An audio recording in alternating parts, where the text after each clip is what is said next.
Olá pessoal do quinto ano, eu sou o professor Elisaldo, como vocês sabem. Espero que vocês estejam todos bem.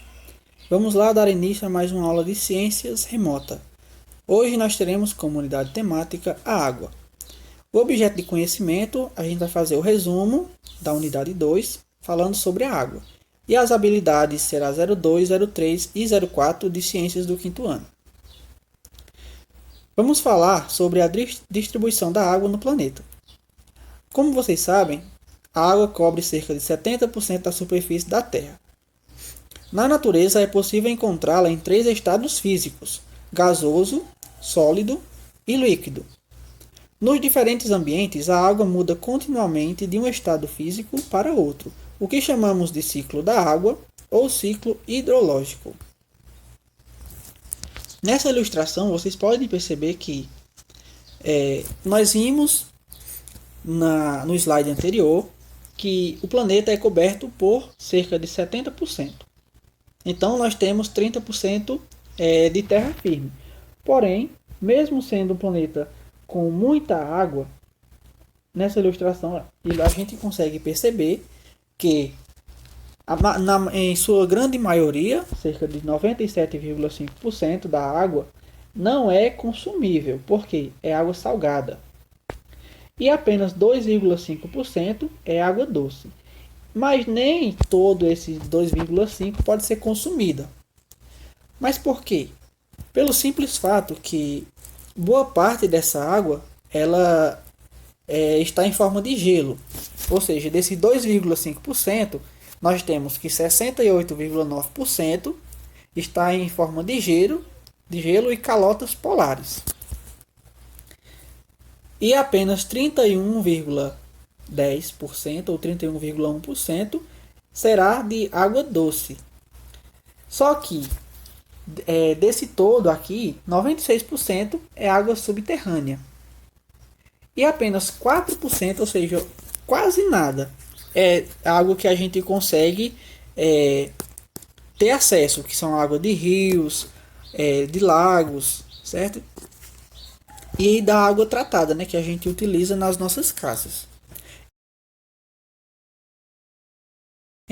Que economizar água, não desperdiçar em qualquer coisa, é de suma importância para que a gente possa preservar nosso bem natural por muitos anos.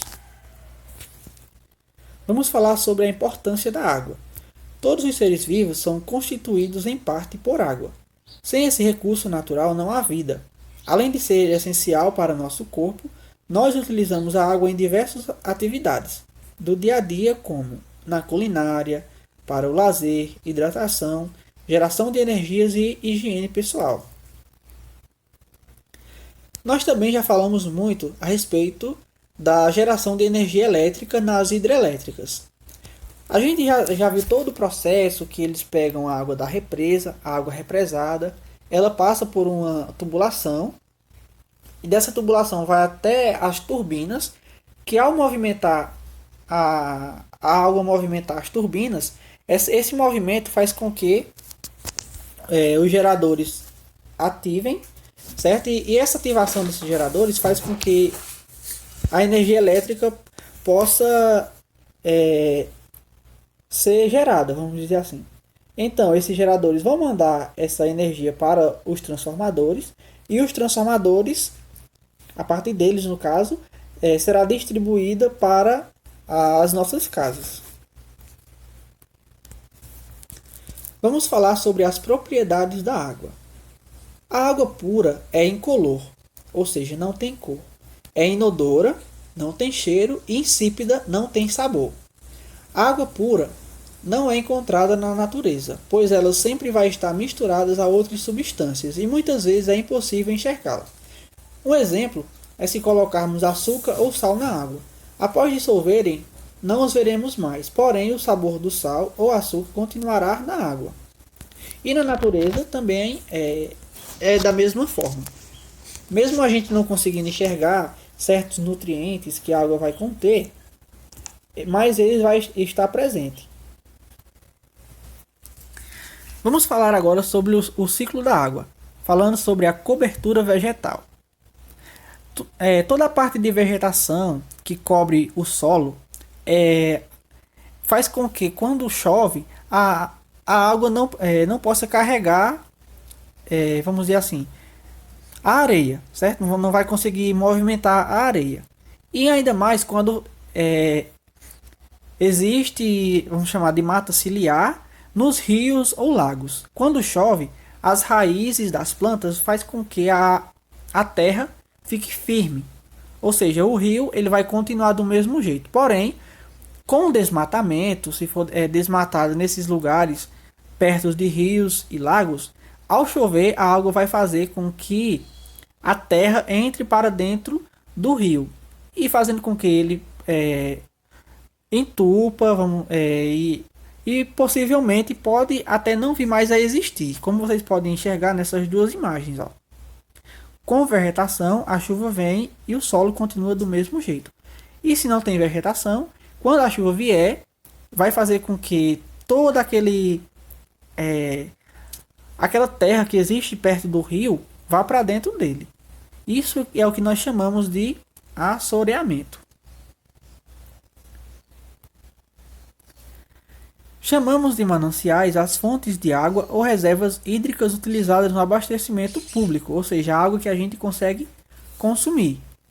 Sua preservação e proteção é muito importante para garantir tanto a qualidade quanto a quantidade de água ideal para toda a população.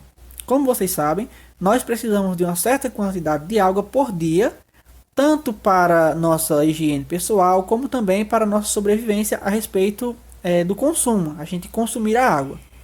Então, a preservação dos nossos mananciais, sem jogar lixo, é de fundamental importância.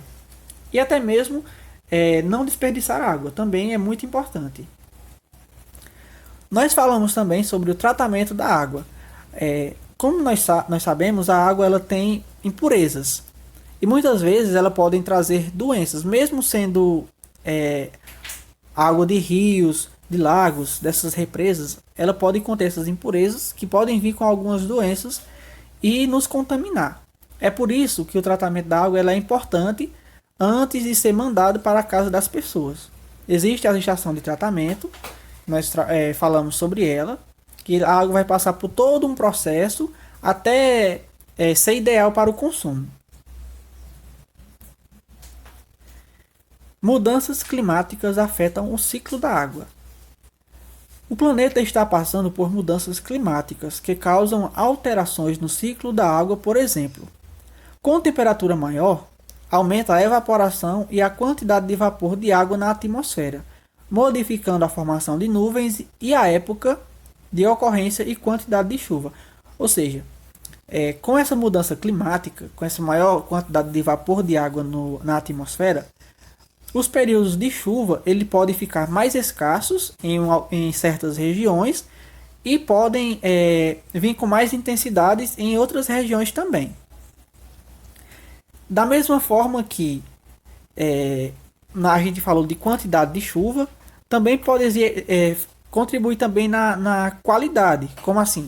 Porque muita chuva ela não vai ser, vamos dizer assim, de agrado. Por quê? Como vocês sabem, algumas cidades do sul, sudeste, eles sofrem muito com as chuvas intensas. Ou existem os alagamentos, onde muitas pessoas ficam sem a própria casa porque a água vai destruir. E, pelo contrário, na região nordeste, vamos falar com mais intensidade no sertão nordestino, nós sabemos que a falta de chuva é o que prejudica a vida, certo? Então, é por isso que, principalmente na nossa região, a economia de água ela é essencial. Então, é isso, crianças. Essa aula a gente falou sobre o resumo do capítulo 2, quer dizer, da unidade 2, do que a gente já tinha trabalhado. Espero que vocês tenham entendido mais um pouco a respeito desse assunto. Obrigado pela atenção de todos. Fiquem com Deus e até a próxima aula.